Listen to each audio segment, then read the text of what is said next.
China's banking system is running low on cash, so they try to seize cash from depositors. As a result, a large number of Chinese people were horrified to discover that depositing money into the bank turned into an experience of being defrauded or even robbed. Let's watch a few videos together. Hey everyone, be careful. I saved more than $100,000 in this bank, and now I have lost all my principal.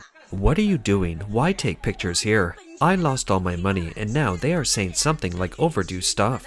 You are not allowed to take photos here. Why not? Helping your business has cost me money. Now I have lost all my capital. What do you mean by not allowed? You can just talk with us. She persuaded me to deposit more than $100,000 here, but now I cannot even keep the principal. Is that what you call financial management? You said the principal and interest are guaranteed, but now my $100,000 have gone, and you give me the runaround by blaming me for this and that, demanding my official seal.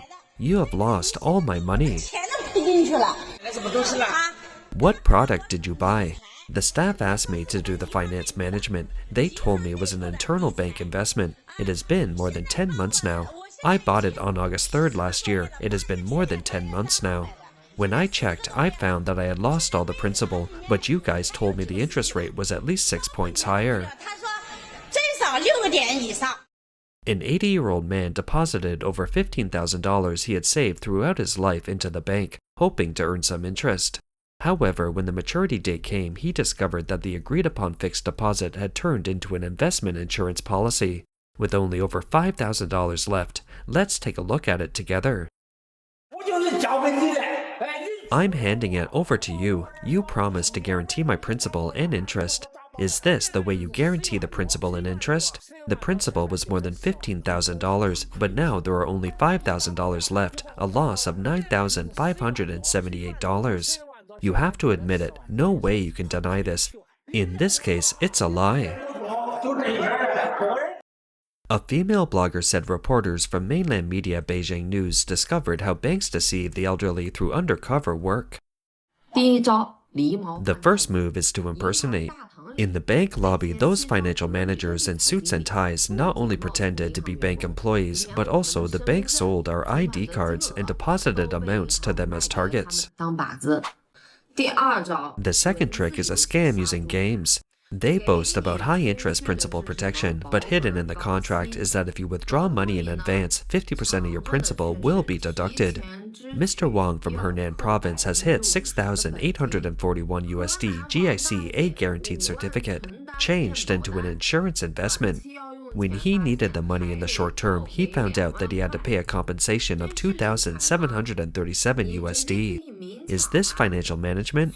You can just rob it openly. The most disgusting one is the third move, a conspiracy. Banks package VIP customer information and sell it to insurance companies. What happened to the promised safety of deposits? Now it's become the insurance company's performance. Another large-scale action banks take is to cooperate with the Chinese Communist Party authorities to restrict depositors from withdrawing and transferring money in the name of so-called anti-fraud and anti-money laundering. Many people believe that the CCP is not so kind-hearted and is most likely restricting people from withdrawing cash because banks are short of funds. Moreover, depositors' bank cards have been subject to spending limits. In November 2024, a female netizen revealed online that her bank card suddenly became abnormal and could not be used. She asked the bank and found out that the card had been limited to $274 in monthly spending. She questioned, what can you do with only $274 a month? It was previously revealed that depositors of Jilin Bank had to report to the local police station for review in advance if they wanted to withdraw over $2,700. The bank staff said that this was not the bank's unilateral decision, but was made based on the requirements of the local police station. A woman went to a bank in Shenzhen to transfer around $27,000. The bank called the police and she was taken to the police station. Afterward, she angrily went to the gate of the bank branch and told passers-by about her experience. All our people, please come and take a look. Posted on Douyin. Let me tell you, how can the bank do things this way?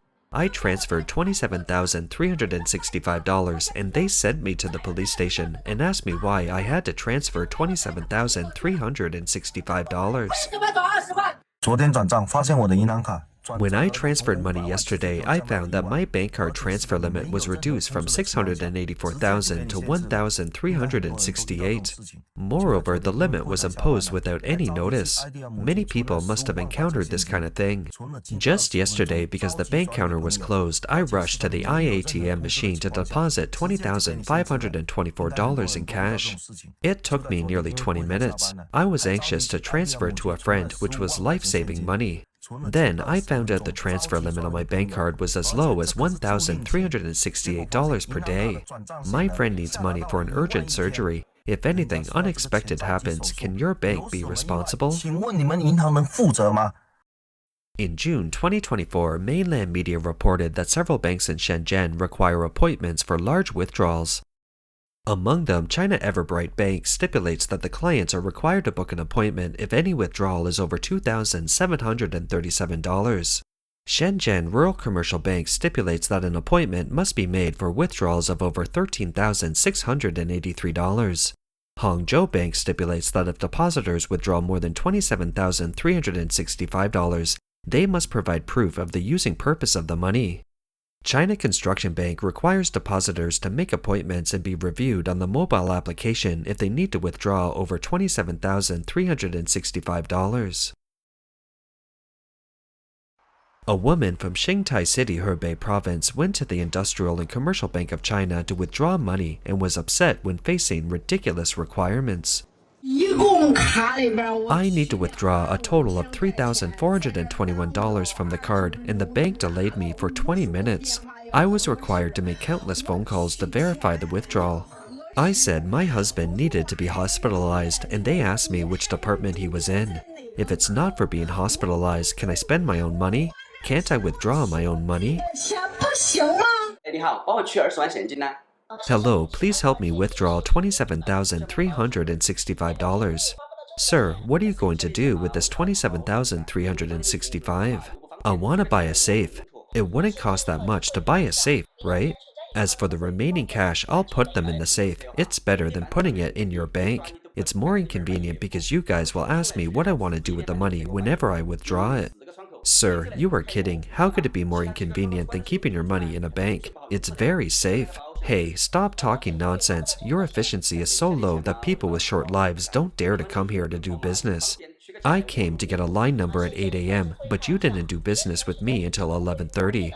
There are clearly 4 windows, but only one is opened each time. Are the other windows closed for your coworker to play a poker game? Or because those windows' feng shui is not good? Look at your work efficiency. I'm even embarrassed to comment on it. 1 person works, 2 people watch, and 3 people loaf about.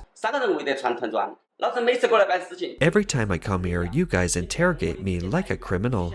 When I deposit money, you ask me where the money comes from, and when I withdraw the money, you ask me what the money is for. Now, when I transfer money, you put a limit on my account. So the money transferred cannot be much. Then you have another complaint saying my transactions are too frequent, restrict my transactions, and require me to come to the counter to do it. Internet fraud is so rampant nowadays, so is it good for our bank to control the risk to ensure your money's safety? Then I'm wondering, which side are you controlling? You can't control the scammers, nor can you control the accounts involved in gangs and fraud. Instead, ordinary people are controlled by you guys to the extent that they can't do anything. You always limit the amount, lock the card, or restrict non-counter transfers. Those scammers can transfer the money from our deposits accounts in minutes. Do you think there is something wrong with your brain? You don't care about what you should care about, and you still worry about things you shouldn't care about. Now, I can see clearly that money is safest in personal hands. When people deposit it in a bank, you may not be sure who the money belongs to. The man also said, I just don't understand. It's clearly my money, but it's like I robbed it. This also reflects the thoughts of many people, because many people go to the bank to handle the simplest withdrawal and transfer transactions, and they will encounter this kind of interrogation-like treatment. Chinese banks invent many tricks to control the speed of the money out. As the man described, the bank had multiple windows, but only a few were open. I came at 8 o'clock and it's almost 11:15 now. Only 6 numbers have been called in total. Do you only open one window this day? There are only 2 in use, another one is for business use, right? Only one for personal, right? Can you process 10 people a day, or 10 in one morning? We always just open 2 windows, one for corporate business. Now you want to open more windows, like all 8 windows opening, and it's easier to work with more staff. However, the leader only assigned us this manpower. If I open all the windows, they won't work without staff sitting inside. We don't have enough manpower, and all the qualified staff are on duty. When there is no corporate business, it could be used as personal. Even more disheartening and worrying is that the depositors are anxious to withdraw money to pay for their medical treatment. Still, the bank limits the transaction amount and even requires elderly people with accounts to come in person, even though they are already seriously ill. Let me ask you, whose money is this? Is it the president of your bank or someone else? It's your money. Then why can't I make decisions about my own money? It needs to check where the money comes from. This is the money my son sent me from Shanghai.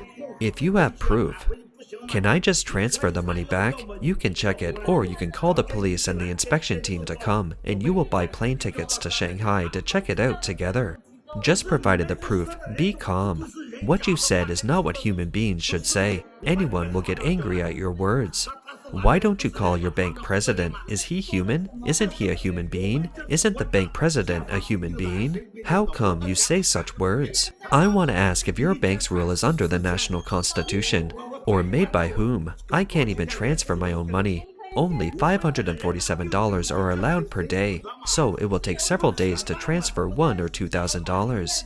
If the person dies in these several days, who should be responsible for it? Aren't you talking nonsense? We now have laws in place. Law? Which law? Tell me, the Constitution or some other law.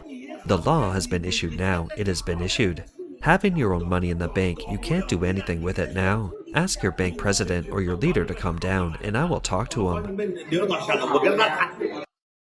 银行，我取钱了，他不叫我取，我等了钱救命了，俺爸昏迷了，他就俺爸确认，给他打电话咋打？医院人给他打电话取钱不要取，我爸等我救命了，我取钱取不出来。邮政银行啊，就这几个人给他打电话打来了，我爸的病单都给找了，就是邮政银行啊。 Some elderly people with limited mobility have to be carried to the bank by their children to withdraw money because the bank's regulations require them to come in person. On January 26, 2025, a netizen posted a video saying that a paralyzed old man in Sichuan province was carried by his family to the Postal Savings Bank for face recognition. The family member said that if the old man was not present, he could not withdraw money. Netizens have accused banks of being inhumane. The bank staff responded to the mainland media, the paper, and the family went to the bank not to withdraw money but to reset the password of his bank card. They also explained that if the cardholder cannot come in person, he or she can apply to the bank, and when business is not busy, the bank can arrange for staff to come to the elderly person's home to handle the matter. But netizens are not buying it, saying, the bank will never have a so-called not busy time. Some banks arbitrarily transfer customers' deposits to mortgages and so on. Why don't they need clients to be present in person on those occasions? When the money is debited by the third party so easily, why can a bank do it without cardholders showing up? On March 2, 2025, Chinese media outlet Lizhe News reported that some netizens complained that even though they knew their father's bank password, they were unable to withdraw money for their bedridden father, so they had to push their father in his bed to the bank counter to withdraw the money. Netizens were furious, saying, the Postal Savings Bank is the same. My 93-year-old father fell and needed to withdraw $110 from his savings account. He was required to go in person, and I can't help as the son. I ended up pushing the wheelchair for 5 kilometers to withdraw the money. I think the bank is trying to extort money. We are in the same situation. My father was both in the ICU, but the bank still did not give up. Under the rule of the Chinese Communist Party, strange things have occurred one after another. The real reason is that Chinese banks are running out of funds. Moreover, banks obey the Chinese Communist authorities, so what depositors think, they don't bother to care. That's all for today. If you enjoy our content, please give us a thumbs up, subscribe, leave a comment, and share it with a friend. We appreciate your support, and we'll see you next time.